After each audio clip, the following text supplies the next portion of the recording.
All right, hello everyone. Welcome to the second part of this lecture. In the past half, we started to talk about the series RLC circuit, and we looked at the natural response. We also did an example, and in this C part, we are going to look at the step response of the series RLC circuit, and we're going to kind of look at the derivation of the expressions, and plus we are also going to do a circuit problem as well. So let's get started. Here is a step response of a series RLC circuit. As you can see, it's a series circuit, so all the components, resistor, inductor, and the capacitor are in series with each other, right? And again, in this circuits, we can potentially assume that the energy was initially stored or not, right? And you're gonna get both types of example circuit problems in the chapters as well. Okay, so what I'm interested in over here is, again, in this case of a step response at t is equal to 0, I got this DC source that came into play into the circuit. So this voltage source is going to start to provide the energy to the capacitors, and the capacitor is going to start to get charged, and the inductor is going to start to store energy as well. So let's solve for this thing. And once I'm going to find the first differential equation, I'm going to make an important point. Okay, so what I'm going to do is I'm going to apply Kirchhoff's voltage law over here. So V should be equals to VR plus VL plus VC. Right, so V is equal to resistance is R times I. Inductor voltage is L di by dt. Capacitor voltage, let's write the capacitor voltage as is for now. But we have to solve for this thing. In order to solve for this thing, I'm gonna use the capacitor inductor capacitor's IV relationship. I equals to C dVC by dt. Let's take a derivative of this. So di by dt, so derivative with respect to d on both sides, I get c d squared by vc squared over dt squared. So I have a variable I over here, and first derivative of I, I'm going to replace I over here this, and di by dt here. So I would get a capital V, the voltage source, plus I, so it will become RC dVC by dt plus LC dVC squared by dt squared plus capacitor voltage VC. Okay, so since I want my constant with the second derivative to be 1, I'm going to divide the whole equation by LC. So I will get d squared VC squared by dt squared plus, if I'm going to divide LC over here, C will be cancelled out, and I would get R over L dVC by dt. And then, of course, LC was divided over here, 1 over LC VC, and equals V over LC. Okay, so this is my second order differential equation that came out to be here. Okay, and now in order to solve this differential equation, we had two methods, right? You remember there was an indirect method and there was a direct method. And this was the same thing when we were doing a step response for a parallel RLC circuit, right? So first we solved it with the indirect method, but then we realized that the direct method is much more easier than the indirect method. And in the direct method, we take advantage of this thing, of this principle that if you have a second order differential equation with a forcing function, then the solution of that would be the forcing function plus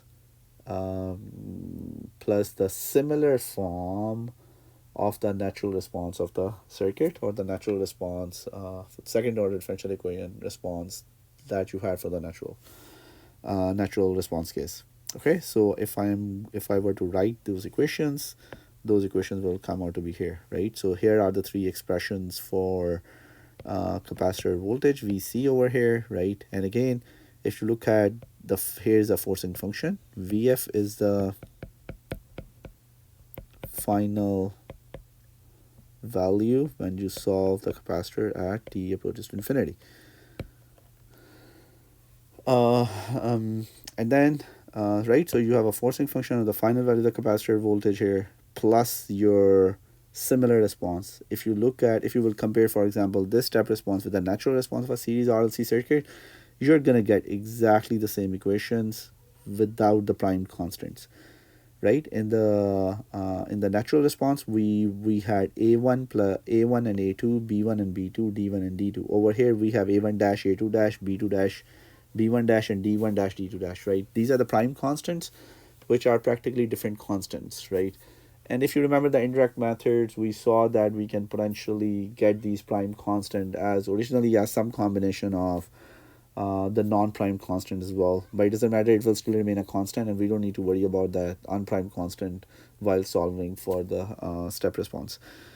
Okay, so here are the responses of what we get. Let me show you a table, right? So we are not going through the whole indirect method. We are just taking that principle about if you have a forcing function, it is going to be forcing function plus the same expressions. Similar expressions with, of course, the constants will be different. Write your characteristic equation, again, step response and a series RLC circuit. Your characteristic equation is the same as the natural response. Your omega naught, alpha, and omega d values are the same as the natural response. Here are the equations for the two roots, and here are the three overdamped, underdamped, and critically damped cases, right? Again, if you were to solve, I'm going to show you a stepwise process as always, keeping the tradition going in a second. But again, you don't need to look at that stepwise process even. Just this kind of a figure or a table would be more than enough. You start with finding the initial conditions in most of these cases, if that is not provided in the example statement, right? You find I naught and V naught. Once you do that, find the values of alpha and omega naught. Alpha and omega naught depends on R, L, and C values. Those are provided usually in the examples, in the statements or circuits. Once you got that, right, now check for these relationships. How do they compare with each other? And depending on how do they compare, pick the right equation, right? In overdamped case, this equation. In underdamped, this equation. Critically damped, this equation. Once you pick an equation, look for what else do you need, right? In a step response, other than the initial conditions where we need I naught and V naught, we also need a final condition, which is a VF, and in terms of IF as well. In IF in case of a in the previous case. Okay. Anyhow, if we, for example, figured it out that our response is, for example, underdamped, then in underdamped we are going to pick this equation. In this equation, we need an omega d variable, which we can get it from here. We have an alpha variable, which we can get it from here. We have a VF variable, which we're going to find as the first step, initial conditions plus final condition. And then we are left with this B1 dash and B2 dash, right? Which can come from these two equations. Okay, so let's do an example problem as well, and then we should be good to go. Again, this is just a stepwise method that I just talked about, right? First find V naught and I naught and VF, then alpha and omega naught based on these values, then compare these two, right? And depending on you have to, if alpha and omega, depending on the values, if you have an overdamped case where alpha is greater than omega naught, right, you have to find S1 and S2. However, in case of an underdamped, when alpha is less than omega naught, you have to find omega d, right? And then these are the two equations for the constants that are provided. This is again for the overdamped case, underdamped case, and critically damped case. And here are the three equations. Here are the three equations for as a second equation for all the three cases. So you're gonna pick one equation from here, and one equation from here for underdamped. For overdamped case, this one for underdamped. This one for underdamped, and the third one there for critically damped. And then put everything back in the original equation. You should be good to go. Okay, so let's do the circuit, and I think this kind of closed the loop on the whole thing. It's a series RLC circuit, as we can see. The great thing, making your life simple maybe, it says that no energy is stored in the inductor or the capacitor. Okay, so there was no originally in any energy stored in the inductor or capacitor. And so the only energy that will be provided to the inductor and the capacitor will be once the switch will be closed and this DC source will come into play. Okay, sounds good. So let's find the expression for the VCFT. Okay, so the first step is always find the conditions, initial condition, the final condition. Final condition is only relevant in the step response, and in the natural response we only worry about the initial conditions. Okay, so in the step number one, let's find all of these conditions. Since no energy is stored in the inductor or the capacitor, as given in the example problem statement, we can easily write that our initial voltage is zero, our initial current is zero. Now let's find the final voltage of the capacitor, VF. VF is the final voltage that is going to appear at the capacitor. We know that if once we're going to start charging the capacitor at a particular voltage, right? Once that steady state will be reached, it is going to kind of acquire that voltage, if you will. This is going to become an open circuit. If this is going to become an open circuit, so the potential across the capacitor will be 48 volts. So the final value is 48 volts VF. And V naught is this, and I naught is this. Okay, so once we are done with the first thing, the second thing is finding the values of alpha and omega naught. So alpha is R over 2 times L. R is, what is R? 1250. 2 times 0.1. Alpha came out to be 6250 radian per second.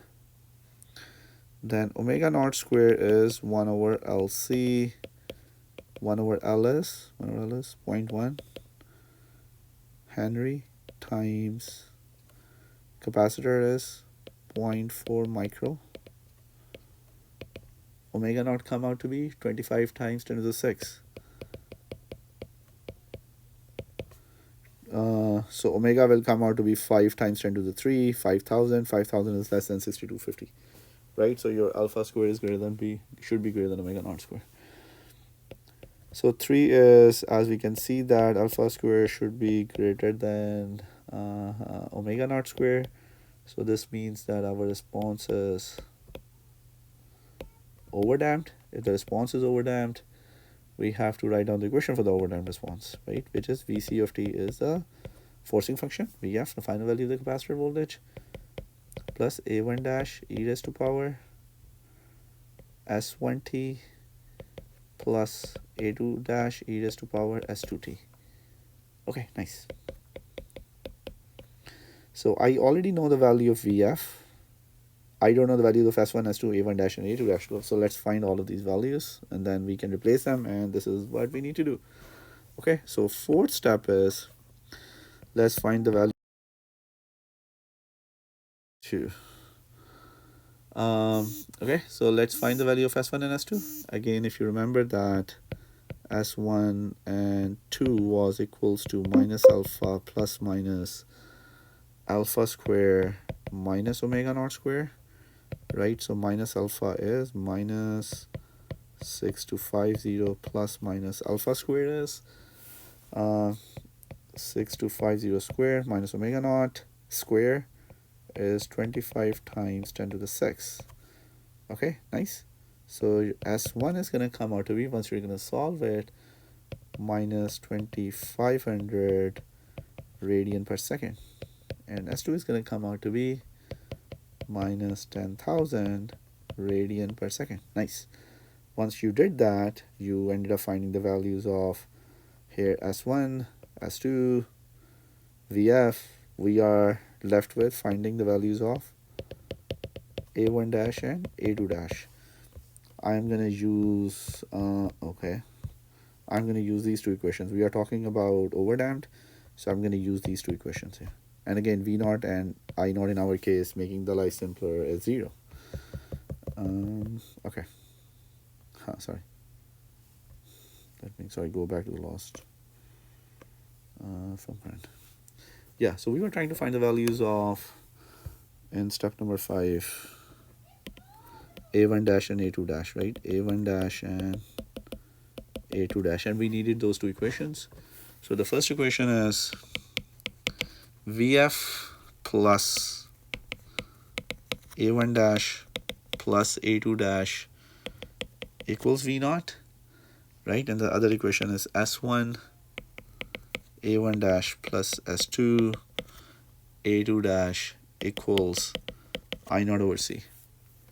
Okay, so again, this is 0, this is 0, so I can write this as, and VF is 48 volts, 48 plus A1 dash plus A2 dash equals 0, and then I can write this equation as S1 is minus 2500, A1 dash plus S2 is minus 10,000, A2 dash, this should be equals to 0, so just solve these two equations to find the values of A1 dash and A2 dash. So A1 prime comes out to be minus 64 volts, A2 prime comes out to be plus 16 volts. And once you get it, just replace everything back in the original equation, which was a capacitor voltage equals the final value 48, right? This one, A1 dash e just power S1t plus A2 dash e just power S2t. Okay, so plus A1 prime is minus 64 e raised to power S1t. Where's 2500? Where's 2500?